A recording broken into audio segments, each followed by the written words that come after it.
how are we ever going to get promoted and be a team with any kind of substance if we keep rotating managers, keep firing managers? 13 in 5 years.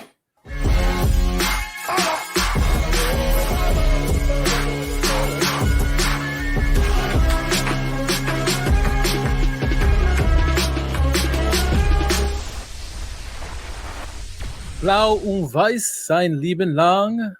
Herzlich willkommen zurück auf Schalke America. Jack, more than ever, Blau und Weiß sein Leben lang. How are you, my friend? It's not a victory Monday. It's a burn it all down Monday or something along those lines. So, yeah, lots to talk about tonight. Yeah. I mean, there is the game, which we're not really going to get into because I don't think any of us want to relive that. We'll mention it. But we will talk about the fallout afterwards. Let's get into before we talk about the game, before the match, I talked about what we were going to expect to see from Darmstadt, and I said there's 3 players you got to worry about: Hornby, Lidberg, and Sergio Lopez.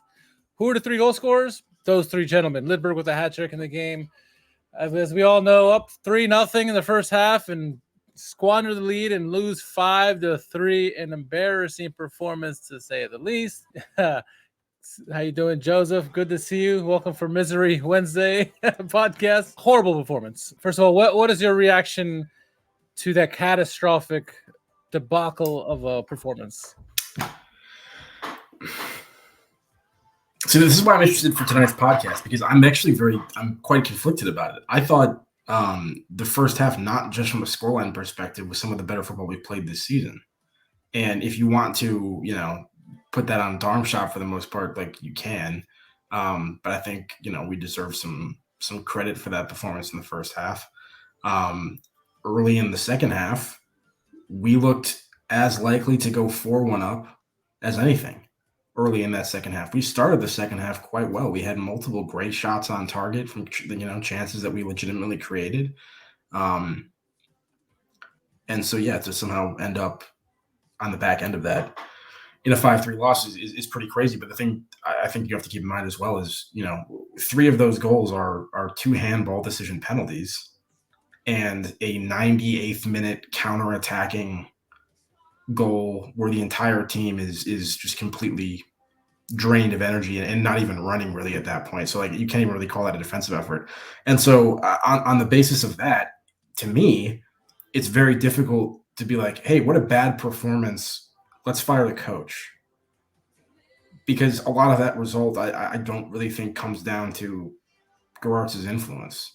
The majority of the goals, in my opinion, don't come down to Geraerts' influence that we conceded.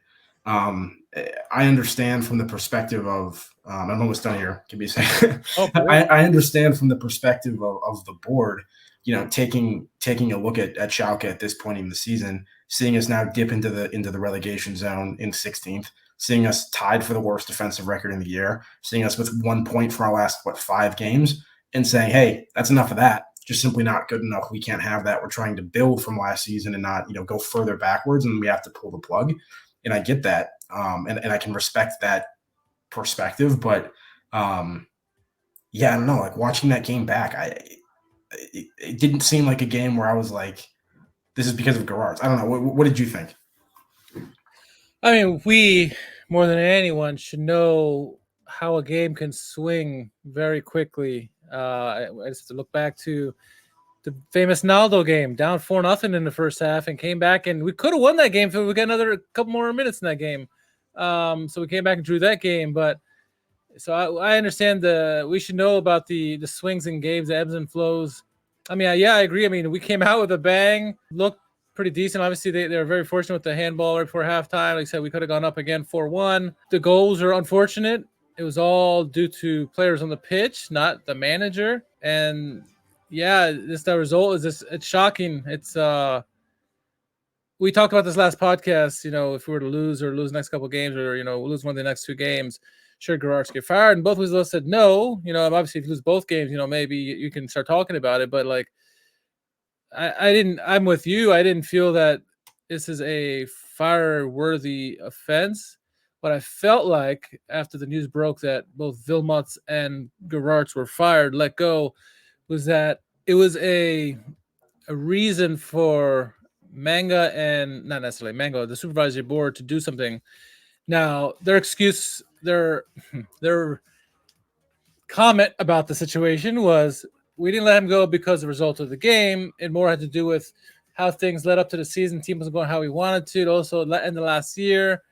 Let's be honest here. What they didn't like, and which I don't understand, is at the end of last season, Geraerts gets an offer from a first division team, and that's one would think about it. If you're a second division manager in a top, someone from your home country, one of the best clubs in that league, comes out to you and says, "Hey, we got a job for you." Why wouldn't you think about it? And so they took a grudge with that.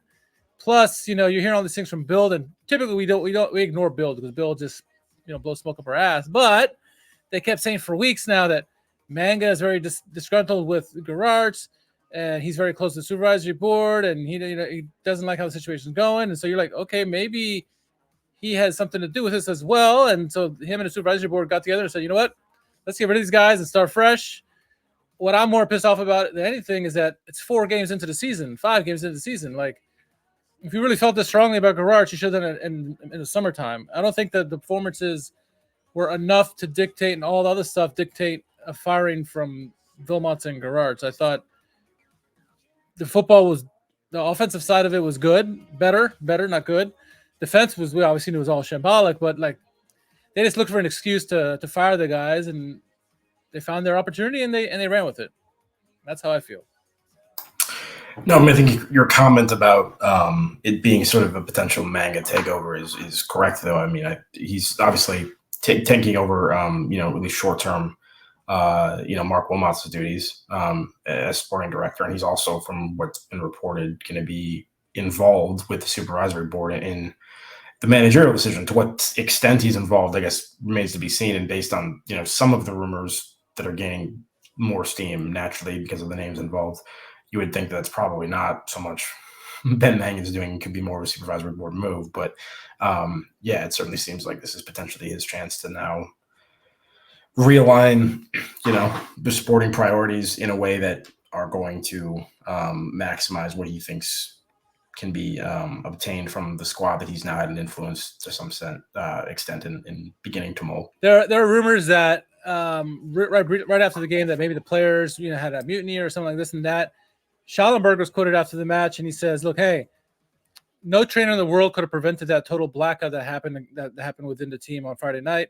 He said that usually when a trainer gets sacked, it's because of the team and not the trainer's incompetence.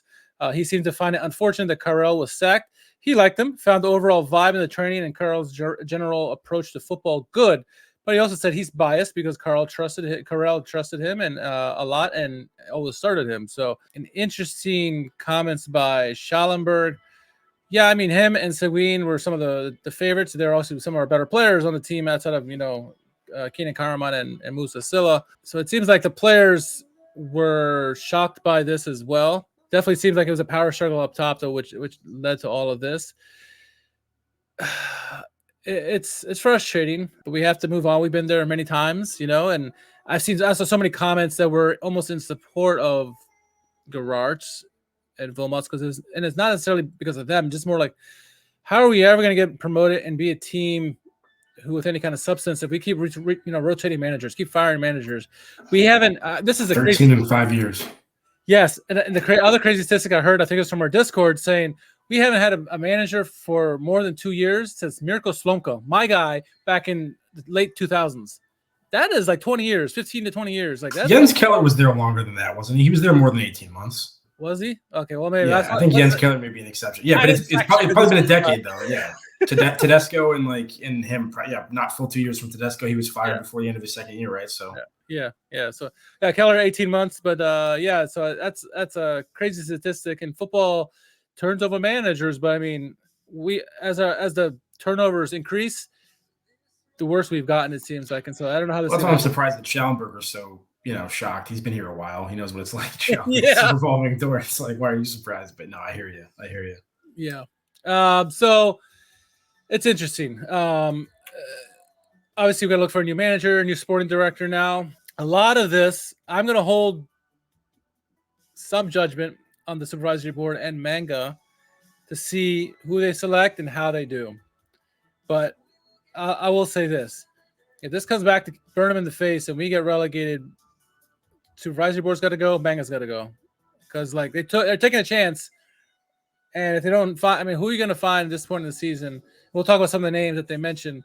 One of the things that I thought was comical from what I heard and some of the rumors was the style of play that Manga is looking for in a manager. And so, like, I don't have the quote in front of me, but essentially he was like, we want someone not necessarily speaks German, but obviously with the same ideals as myself and the supervisory board, the style of play that we want. Obviously they want a manager that is looking to build on the youth. It's all great stuff, right?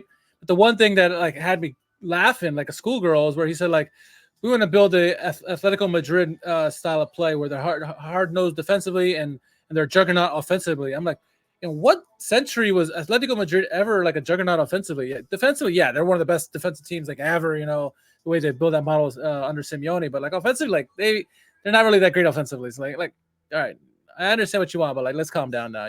So in the meantime, while we're looking for a manager, Jakob Finfel from the U23s is going to take over for the next 2 games until the international break, which is after the Hertha match. At least I give him a chance. He's been doing really well with the U23s. But thoughts on, I guess, what Manga said so far about what they're looking for in terms of both manager and, I guess, sporting director, I guess. I mean, yeah, the Atletico Madrid thing, I don't even know what to do with that. I mean, honestly, like, it's just a statement that you hear and you're like, okay. Yeah. We're in the relegation zone of the second division. You're talking about having a stalwart defense when we're worst defensive record in the league. Yeah. And I understand that being the aspiration, but like, all right. Yeah, I just feel like we need to maybe bite off something a little bit more manageable instead of that kind of massive of a goal. But yeah, like I said, it seems like Manga's going to be involved in this to some extent. That they, that he was a get for the supervisory board, when they brought him in, and that they believe in his ability to potentially shape a club. And so I'm sure they're going to once again listen to a lot of his input, and who should bring in. I haven't heard a whole lot about if there's specifically Ben Manga-backed candidates among the names that we've been hearing. Maybe you have information on that, but yeah, it's like I said, the names, some of the names that I've been hearing so far that have the most steam seem a little bit like gimmicky to some extent, like fan service, get off our back kind of a thing. Yeah. It's funny because all of this, they're talking about how bad the defense is and what kind of team you want. He doesn't like how the team is playing right now, but like this is a team he picked, Ben Manga, for the most part. Okay, so give me your thoughts on this name for sporting director because I'll give my thoughts afterward. But Benedict Hovides, sporting directors, for only name I've heard so far that they're thinking about. Has he been working in that role at a smaller club already? Not that He's been doing commentary work, right? Like punditry, essentially. Yeah. Yeah. I mean, I don't know. I guess I don't know everything that's involved in being sporting director, and it sounds like a lot of the squad planning is in Ben Manga's lap. So I don't know. Sure. I mean, like if you want to bring in another Schalke guy on the back of Wilmots to who has knowledge of the club and you feel like he can get embedded really quickly and be a great like player liaison, like sure, but I don't know. I read, I don't know if it was a supervisory board of Manga, but one of them said like we don't necessarily want to keep bringing in old Schalke players and retreading that same cycle. But like then you said, oh, Hovides is one of the guys. I don't know if they said, I don't know where this came from, but potentially having Hovides as your sporting director who has no experience whatsoever, like that's completely gimmicky. To use your words there, like you're pulling on the fans' heartstrings there. We obviously all love Benedict Hovides, but like, how is he going to contribute? Like we all we're unsure with Mark Wilmots, and he had a little bit more experience than probably a lot more experience than Benedict Hovides. And so, like, don't ruin Hovides for us just because you want to save face or whatever. So I didn't like that. Maybe it was just someone blowing smoke on our ass, not an official name, but that's the only name that I had seen. So that had me worried. Some of the names for the coaching replacement. Now, obviously, the one that keeps returning no matter how many times the manager gets fired is the King Spaniard Raul. You hear all these reports like, oh, he's upset at Real Madrid, wants to leave, and the other reports are like, he's not leaving Real Madrid. Why would he leave Real Madrid? He's been there 6 years. That notwithstanding, what are your thoughts as hearing the name Raul linked yet again with Schalke with no. Yeah, same thing. I think when I hear whoever it is. I mean, obviously more experience on Raul's front, but it feels like in a mode. Let's go get a Schalke legend to bring him in and lead the club. People aren't going to be able to like care or really look into his past coaching history because he doesn't have one on a senior team level. So it's going to be a move that's inherently kind of hard to judge on that front. And so to me, it would be a vibes thing. If it's true for some reason that Raul is upset with Real Madrid, potentially because of sort of the narrative that Xavi Alonso is going to be the person picked next to take over that managerial role at Real Madrid when it's available, and then he may get passed up for it, because it seems, at least to me, quite clear that what he's attempting to do is to pull a Zidane, where all he does is stay within the Real Madrid hierarchy until there's an opening and he is anointed without ever actually managed at the level, just because he has the Real Madrid history, a Real Madrid guy, manager. And, maybe he goes on to win multiple Champions Leagues with Real Madrid like Zidane, and that's what he's holding out for. Who knows? And so from that perspective, if that is in the cards for you, why on earth would you go to a relegation zone Schalke with no money and risk dimming your star and the likelihood that Real Madrid would pick you for that position by like doing poorly with Schalke in a horrible situation? I don't think it makes a lot of sense for him if that's what he's holding out for. Now, once again, like I said, if that Xavi Alonso thing is true, or if he's getting fed up with the amount of time that he's been waiting in the wings, maybe there's an opening and he looks at Schalke as sort of a romantic thing and is like, hey, maybe I can actually turn things around there. That gets me, the top division prestigious club move that I'm looking for. And I also do service to the club. There's a lot of angles to look at it, but who knows how concrete the rumors are. And once again, it feels fan servicey rather than sort of like a serious evaluation. To not insult Raul's managerial credentials at all, because I don't really know them very well. But I'm there right there with you. And I think for him, like, he has to understand, like, too, he's a Real Madrid, probably one of the greatest managers ever in terms of, trophies winning, especially Champions League, modern era, or any era, honestly. And so, he's hoping that he's going to get that second gig. Now, if he obviously doesn't get that, he'll maybe look to go elsewhere. But why would you ruin it by going to Schalke and potentially having the same fate that Geraerts and many others had, and then ruining your chance? So, like, I think he came out today, or I think today or yesterday, and said, like, I'm not going to – I'm appreciate the offer, but I'm going to stay here at Real Madrid. This is where I'm doing well at the moment, even though he's in a relegation fight at the moment too, which is kind of funny, with Real Madrid Castilla. Other names, mentioned, obviously Jakob Fimpel is one who's going to be taking over at the time for the next 2 games, at least, at minimum. Another name is Heiner Backhaus. Someone said that maybe he was the top candidate.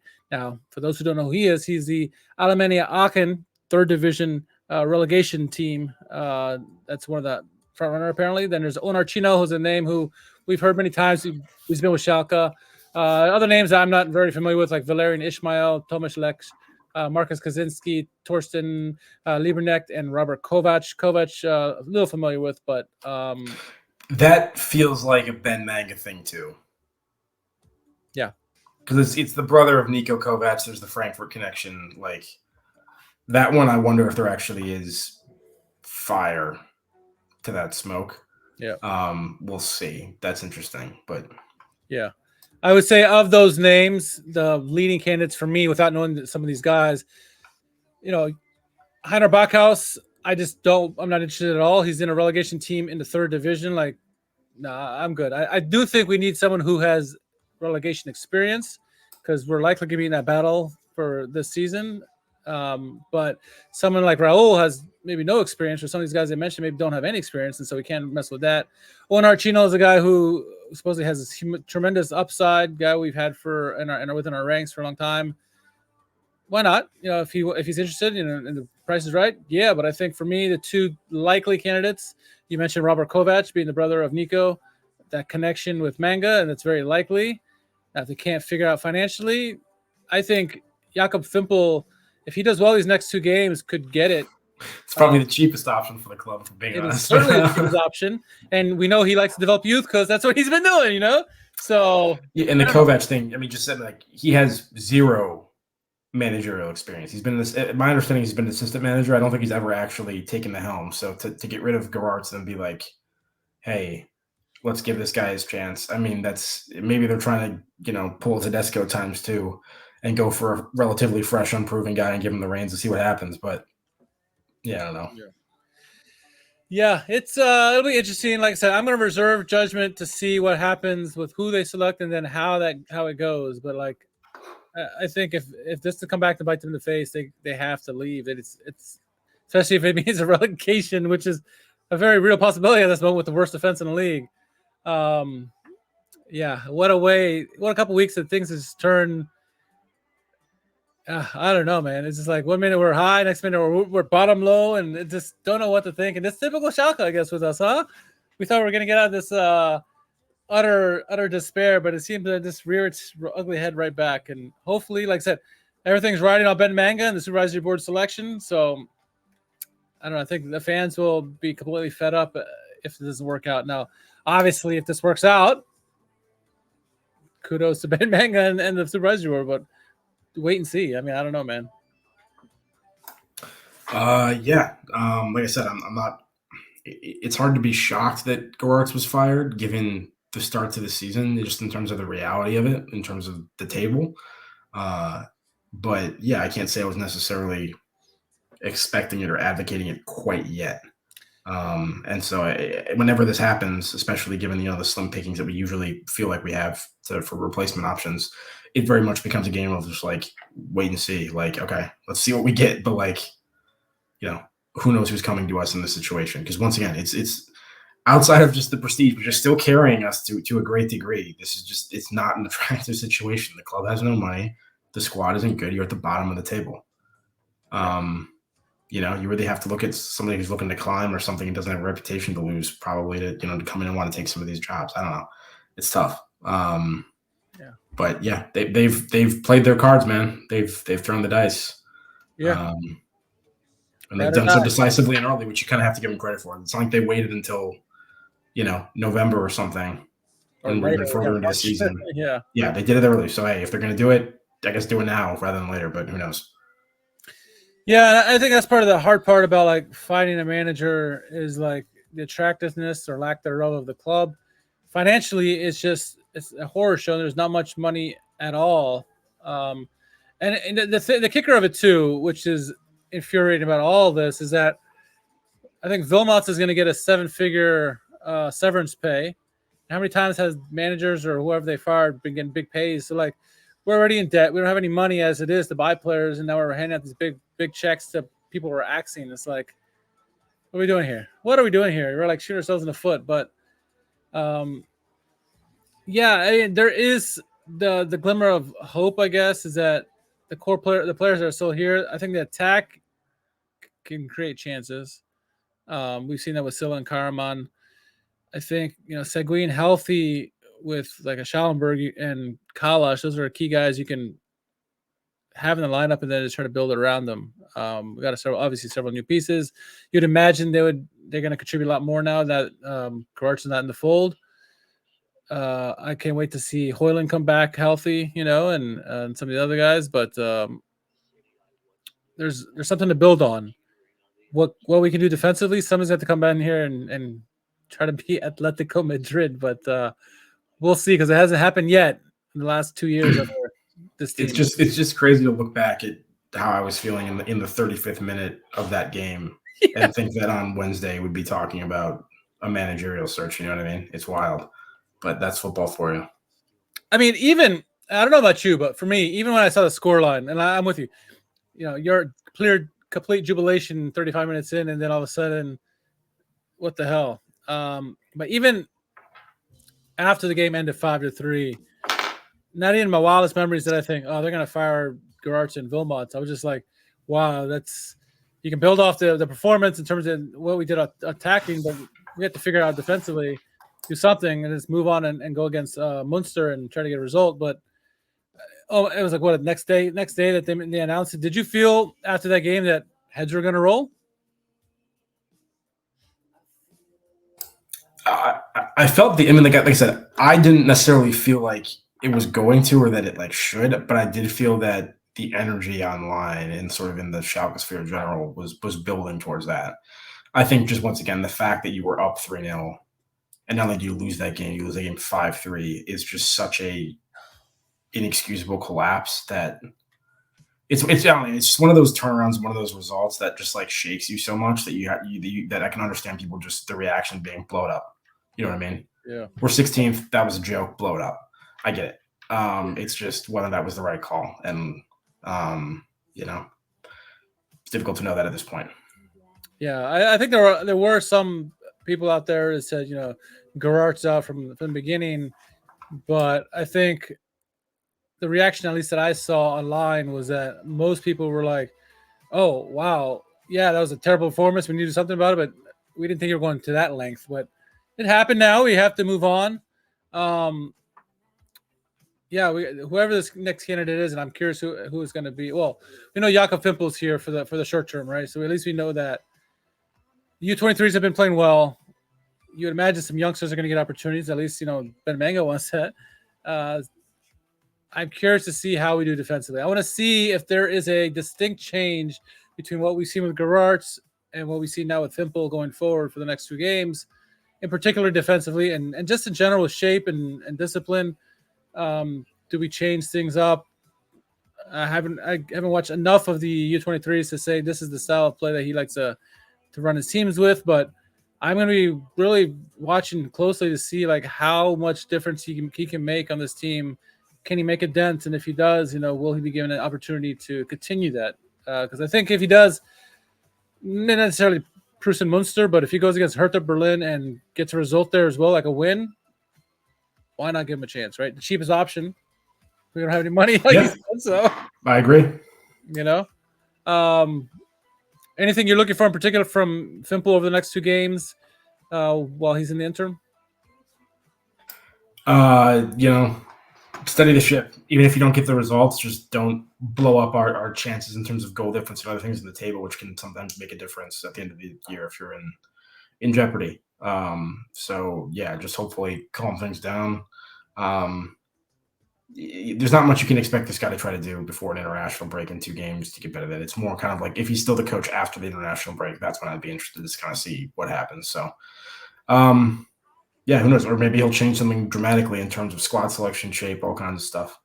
I'm more interested in seeing things out of individual players still than this particular manager in general. I thought this was in many ways offensively really encouraging performance from like Eunice. For example, and stuff like that. So like there's potential to be unlocked there. It's just sometimes on the other end of the pitch, it's just nowhere near good enough. And maybe this is a wake-up call for the players that says, like, look, we weren't good enough. We were the reason he got fired, especially the ones who liked Geraerts. We weren't good enough, and we have to play a lot better, and if they want to have a chance of being, in a certain position going forward, they need to earn it. And I think there's pieces there that can certainly do that. So I'm with you. See the individual performances and see how that improves or not. It's going to be interesting here. Game is not even when the next game is. It's coming up soon this weekend. That's all I got for you. But anything else you want to chat about? Get off your chest? No, we can leave it there. Yeah, next game's on Saturday at in the afternoon, 2:30, 2:45, late game on Saturday. So that's not ESPN Plus. I wouldn't expect it to be with 2 bottom feeder teams, but hey, it could happen. We'll see. We'll see what we can do. Oh, all right. Let's cross our fingers and pray that we get then Manga gets it right. So I don't want to be thinking about the Dritte Liga anytime soon. Nope. All right, Jack. If our listeners want to commiserate with you, where can they follow you on social media? At JMMangan, JMMANGAN on Twitter. Very good. You can follow me at R_KHARMAN. More importantly, follow us at Schalke America all across social media. On YouTube, if you haven't done so yet, make sure you like, subscribe, and follow. Be much appreciated. Leave a comment as well. Let us know. Get everything off your chest into our comments, okay? Keep an eye on the news. Let's see what happens. And always it's something sensational. Maybe we have Jakob Fimpel turns into the next Xabi Alonso. Hey, it could happen, I guess. But let's one game at a time. All right. Game Saturday. We'll catch you when we catch you. So whenever that is. Until then, Glück auf.